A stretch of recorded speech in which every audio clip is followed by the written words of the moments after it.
Okay, good day, distinguished viewers, scholars, policy makers, and students of economics.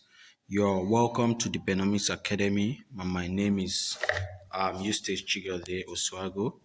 I am a development-focused economist, and today we are going to be discussing what I call the Phillips Curve. We are not just discussing a curve on a graph. We are going to examine one of the most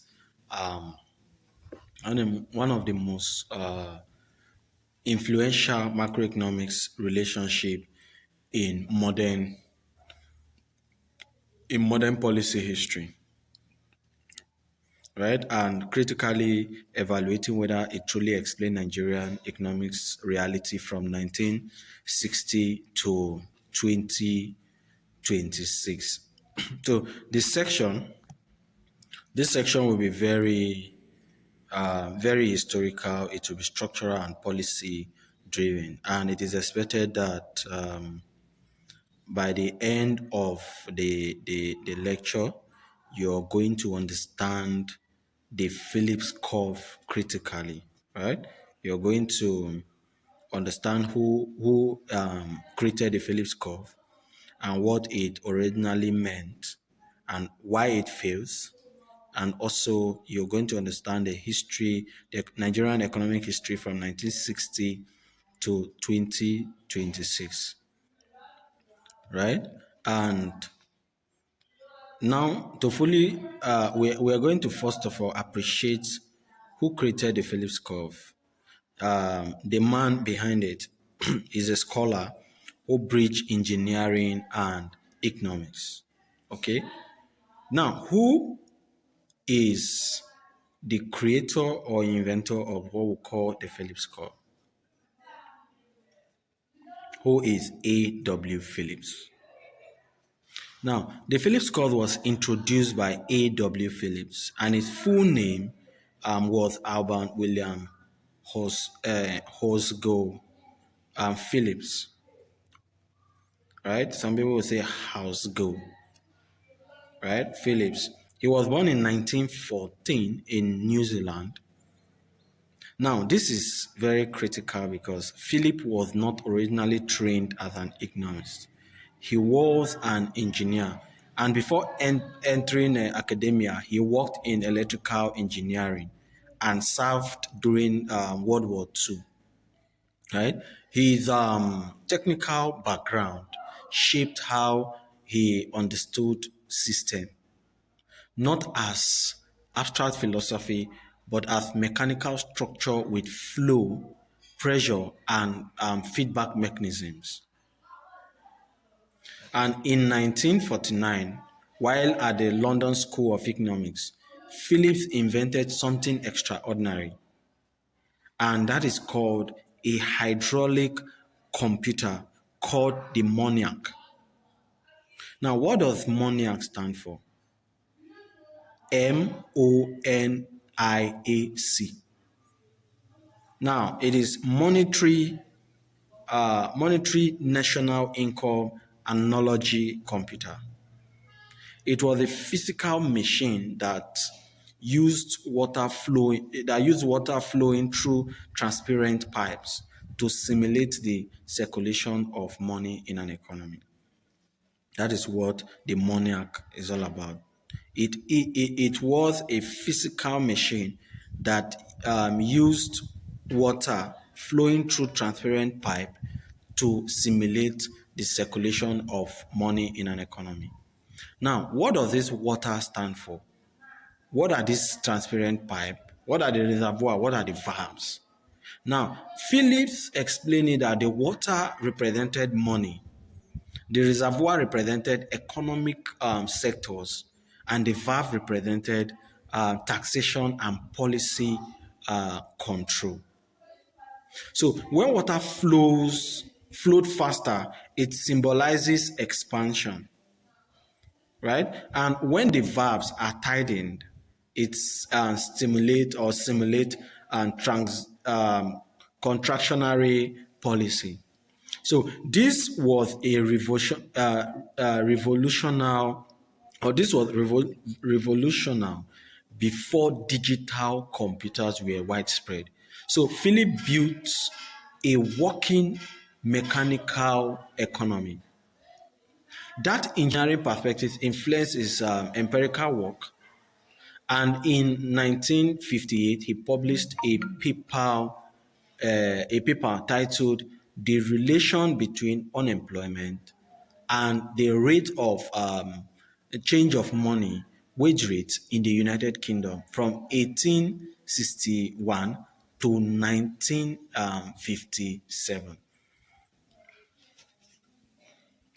Using nearly 100 years of British data, he observed that low unemployment correlated with rapid wage increase, while high unemployment correlated with slower wage growth. So he plotted the data and found a stable inverse relation. Now, importantly, Philip did not originally present this as a permanent policy trade-off. He reported it as an empirical pattern. So, but policymakers interpreted it as a menu of choice between inflation and unemployment. Now, having understood the origin of the Phillips curve, we will now turn to how the curve works in the theory, the original trade-off between unemployment and inflation.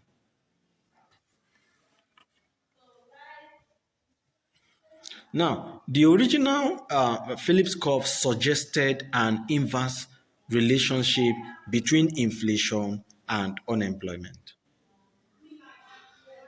Okay, let us understand this deeply.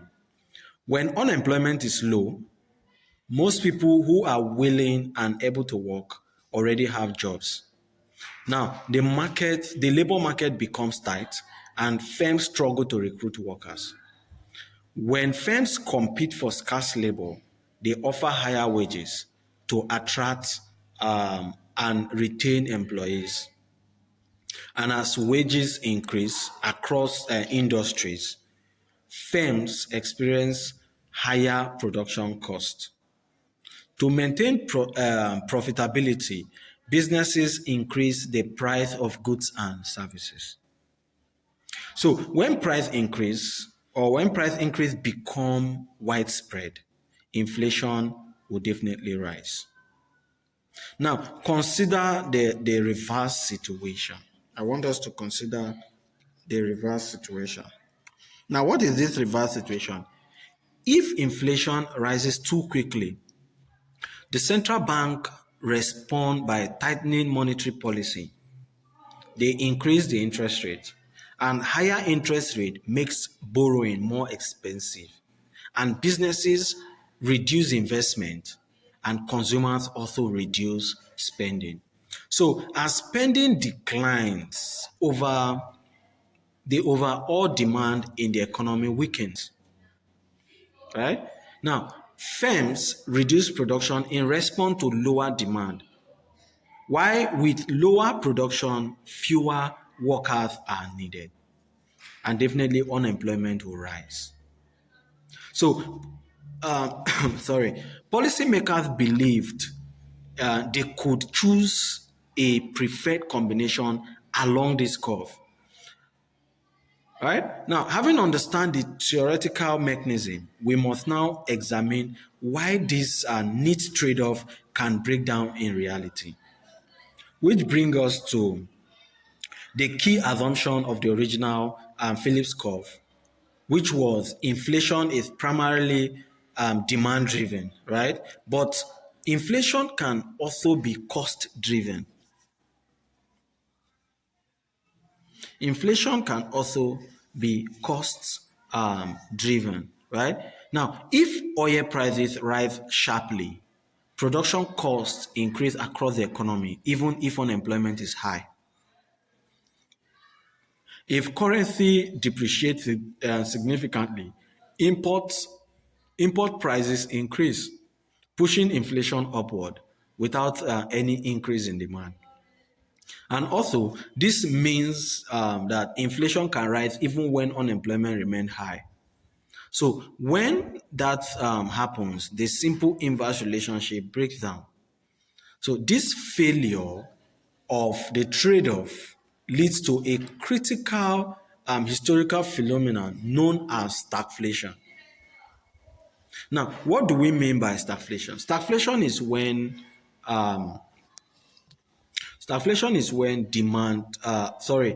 when income is stagnant, goods and services are rising. So it's a combination of stagnation and inflation. And when we say inflation, inflation refers to the persistent increase in the prices of goods and services. So stagnation is when something remains one place and does not change or move. So stagflation is income is stagnant while goods and services are rising rapidly. That is stagflation. And I want you to understand this because it is one of the things we are experiencing in Nigeria, right? So in the 1970s, advanced economies experienced stagflation, high inflation, high unemployment, and stagnant growth simultaneously. And this contradicts the Phillips curve. Now, let's explain this clearly.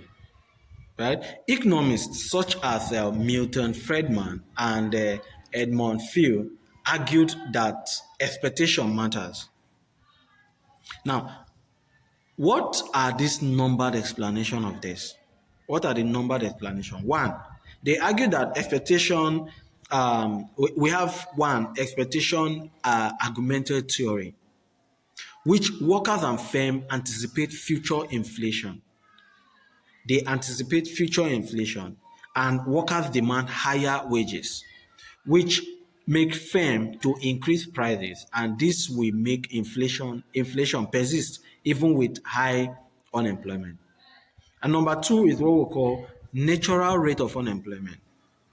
There is a structural unemployment level that cannot be permanently reduced by monetary policy. So pushing below this level accelerates inflation. And the long run Phillips curve is vertical. So now that we understand how Phillips curve failed in the global economy, let us bring this discussion home to Nigeria. Right? And we're going to start with the Nigerian agricultural sector of that lasted 19 or boomed in 1960 to 1970. 1960 to 1970. Now, after the independence in 1960, Nigerian economy was fundamentally agricultural based, right? And agriculture contributed over 60% of GDP, employed over 70% of the population, and its major export included cocoa from the west, granules from the north, palm oil from the east, inclusive of rubber and cotton.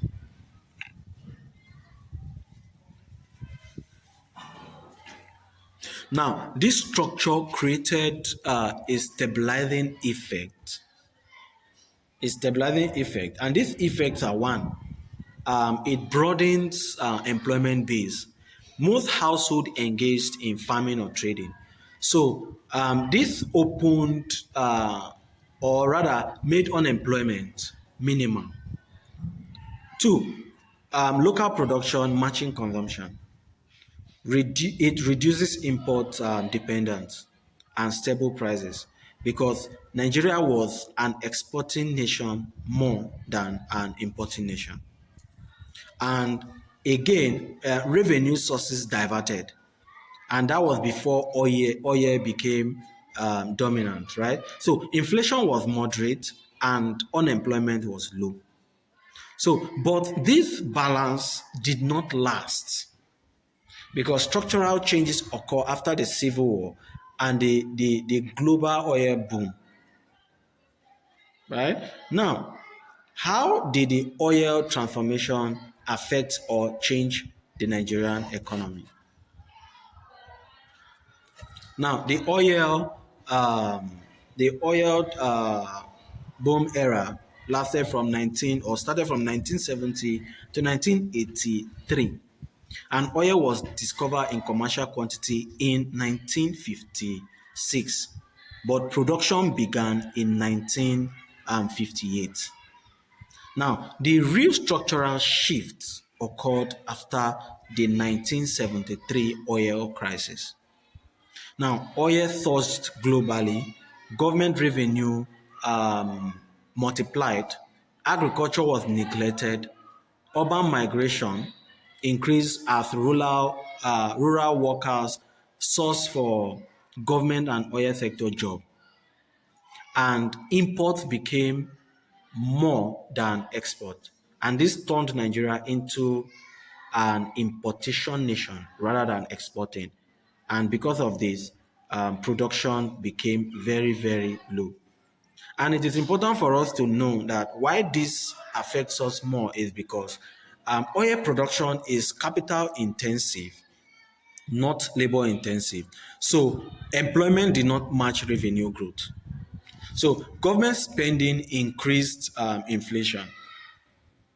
And this combination of rising unemployment and rising inflation is exactly what broke the simple Phillips curve in Nigeria. However, the oil boom eventually collapsed, leading Nigeria into crisis, and the introduction of the Structural Adjustment Program in 1986 was introduced.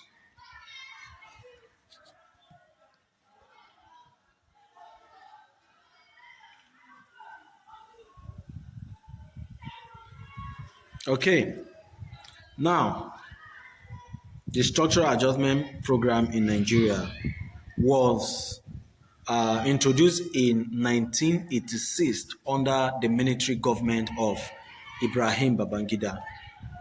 So Nigeria introduced the Structural Adjustment Program, right, in 1986, supported by the IMF, International Monetary Fund, and the World Bank. Why? Because of oil revenue collapse, debt increased, reserve depleted, right? So the component of this structural adjustment program include currency devaluation. And why did this country devaluate? Because import became more expensive and inflation increased. When locally made products are neglected and importation becomes more than exportation, then the country is facing a very, very big problem. And that was what we experienced in Nigeria. Then we also experienced subsidy removal, and this was in 1986. Now we are not talking about the subsidy removal of 2023 by President Ahmed Bola Tinubu. Now this is in 1986, and the subsidy removal made costs increase, just like what we're experiencing today. So we experience public sector downsizing. A lot of businesses closed, which led to unemployment increased. So this structural adjustment program officially run through the late 1980s and early 1960s, but the structural effect persists. So from 1986 onward, Nigeria experienced cycles of reform, political transition, and multiple crises, right? And this leads us to the causes and the structural challenges over these decades. And one of the major causes of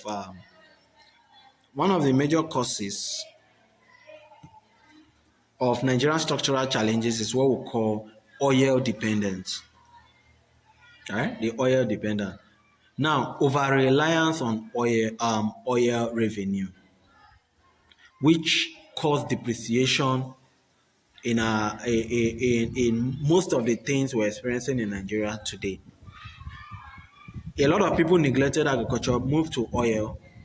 It caused farmers who are supposed to be in their farms, in their villages or rural area, because they're moving to the urban area in search of white collar jobs or oil sector jobs. That is what the oil dependence has caused, right? Neglection of agriculture and manufacturing, and also depreciation, increased import costs, and over reliance of oil revenue. So as I give the courses, I'm also going to give an advice to the government or anybody hearing my video, right? Concerning the oil dependence, it will be perfect if the government invests in productivity infrastructure, build solvent wealth stabilization mechanism, make agriculture attractive. This is the solution. Let people not only depend on oil, but we can always move from oil to agriculture and also diversify to other sectors in the economy. Two, we have weak industrialization. Manufacturing became underdeveloped, electricity deficit rises or raise costs, and heavy import dependence. We no longer produce in Nigeria. We no longer produce in Nigeria. Even anybody who has some huge amount of money is thinking of building a big house, buying a big car. How many of us are thinking of building factories or building industries? And if this is done, if the government can channel money into infrastructure, then there will be a strong solution on the structural challenges Nigeria is facing. Right now, I advise that the government should promote more of local value addition. Right, and number three, we have what we call agricultural decline, which I've explained. A lot of us, because agriculture is no longer attractive, we move from agriculture, neglecting agriculture, and we move to the oil dependence nation. Next, we have what we call the policy inconsistency. This is one of the major challenges or structural challenge we are having in Nigeria. Policy inconsistency. We do not follow policies. And that is why Nigeria seems as if they are going backward. Right? A president enters power. You make policies, good policies, and after your tenure, maybe you're unable to fulfill or complete those policies or those agendas, and a new person entered as president. Instead of following suit of the previous policy that was laid down, they neglect this policy and move into something else. And this has been a major challenge that affects Nigeria today. Next, we have infrastructural gap, poor transportation, electricity, logistic, rise in production cost. Now, all of these are major issues that we are having in Nigeria today. All right? Now, we also have human capital and skills mismatch. Sometimes I'm an advocate of vocational skill, and I'm an advocate of advising the government instead of this in the line of education, people go to school, graduate. Let's assume I graduate as a mechanical engineer or during my course as a mechanical engineering student.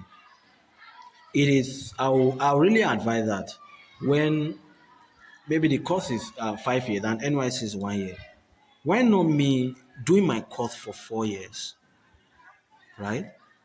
When I do my course for 4 years, then I'll go for field work as a mechanical engineer to either go into motor engineering, automobile engineering, or welding and fabrication, or any line of engineering I choose as a field work. And after I'm done with that field work for 1 year, after my 4 years course, making 5 years, now I'll be coming back to the school in my 6th year to do what we call my project from what I've learned from my field work and what I've learned in my coursework in school. making 6 years course.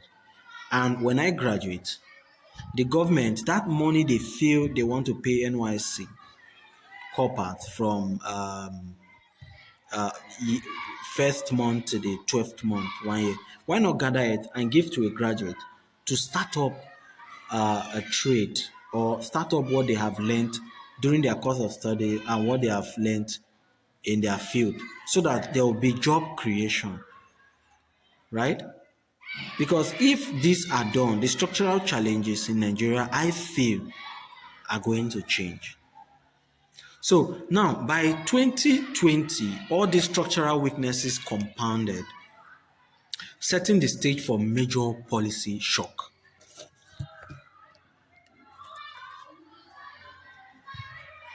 Now, in 2023, we'll discuss Nigeria's current economic reality and lesson, right? Now, in May 2023, President Bola Ahmed Tinubu announced the removal of fuel subsidy. What are the effects of this announcement? Fuel price spiked, transport and logistic cost rises, food price surged, inflation accelerated. Now, inflation accelerated. Exchange rate reform led to further price adjustment. So, real wages fell, businesses faced higher costs, and some downsized. Now, it is important that you know that inflation is supply side and structurally driven. So, the traditional Phillips curve does not hold in this context. So, with this historical and structural understanding, I want to believe that you understand that the Phillips curve remain fundamental or foundational, but Nigeria teaches that structure dictates economic outcome. And this brings us to the end of our class for today. So if this class added value to you, subscribe to the Economics Academy, like our video and share it with your classmates. And I want you to also comment below. Do you believe Nigeria is experiencing stagflation pressure in 2026?